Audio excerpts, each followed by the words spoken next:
Bonjour mes très chers fidèles. Comme le titre l'indique, nous allons parler de l'existence de Dieu.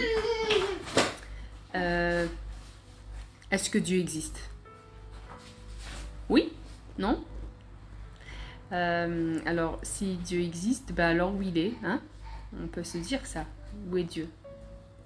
D'accord. Maintenant, si je vous pose la question, est-ce que vous respirez? Oui? Tout le monde respire. Est-ce que vous voyez l'oxygène? Est-ce que vous voyez l'air que vous respirez? On ne le voit pas, mais il est là. Ben, c'est pareil avec Dieu. On ne le voit pas, mais il est là. Il est là. Et c'est à ça qu'on doit expérimenter, c'est à ça qu'on doit penser. Il faut garder à l'esprit que Dieu est comme l'air qu'on respire. On ne le voit pas, mais il est là. Il fait du bien à nos poumons. Et à notre corps, à notre cerveau. On ne peut pas vivre sans. Prenons maintenant la théorie de Darwin. L'être humain, il a évolué au fil du temps et c'est ce qui fait qu'il soit l'être humain qui est d'aujourd'hui. On va prendre cette théorie. L'être humain était un singe et il a évolué au fil du temps. Voilà, la théorie de Darwin. C'est-à-dire que on était des singes et à un moment donné, on a muté, hein, on a muté au fil du temps, on a muté. Notre corps commençait à s'améliorer, à donner des versions de lui-même. C'est ça. Jusqu'à ce qu'il s'arrête à la meilleure version. Il s'est dit, on ne sait pas qui c'est celui-là qui s'est dit, hein.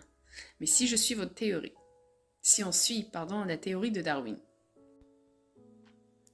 Donc la théorie de Darwin qui dit que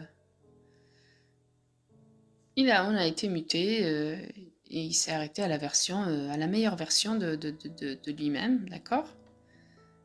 Il s'est dit, allez, je m'arrête là, je suis bien. Ouais, c'est ça. Ça n'a pas de sens pour moi, ça, c'est bizarre. C'est-à-dire que il y a une certaine force, une certaine intelligence derrière, qui s'est dit, allez, je m'arrête à cette version-là. Donc il y a toujours une force, et on revient toujours à cette intelligence suprême.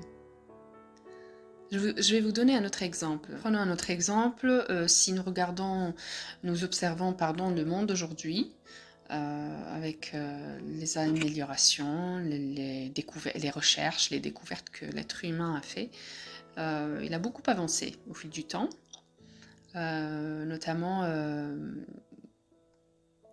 par rapport à la technologie. Si on prend l'intelligence artificielle, l'être humain a eu besoin de créer un robot, une intelligence artificielle qui va l'aider dans sa vie quotidienne. Et il a eu besoin de cette intelligence artificielle.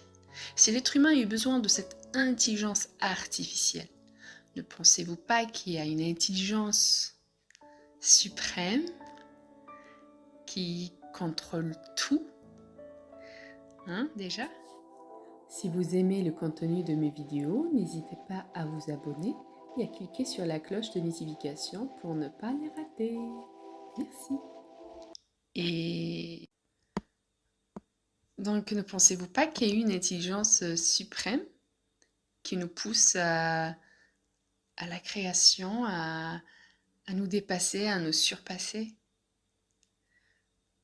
Ben, c'est ça en fait. Si moi, en tant qu'être humain, je pense à une intelligence artificielle, ça veut dire que je suis poussée par une intelligence qui est déjà là et qui me pousse toujours vers l'avant. Et c'est ça qu'on doit comprendre. L'intelligence est là. Le soleil, qu'est-ce qui fait que le soleil ne nous brûle pas? Qu'est-ce qui fait que la mer ne déborde pas? Qu'est-ce qui fait que que le monde est si beau et que l'univers est merveilleux et qu'il y a toutes ces galaxies et que c'est un monde infini en fait, un univers, il est infini.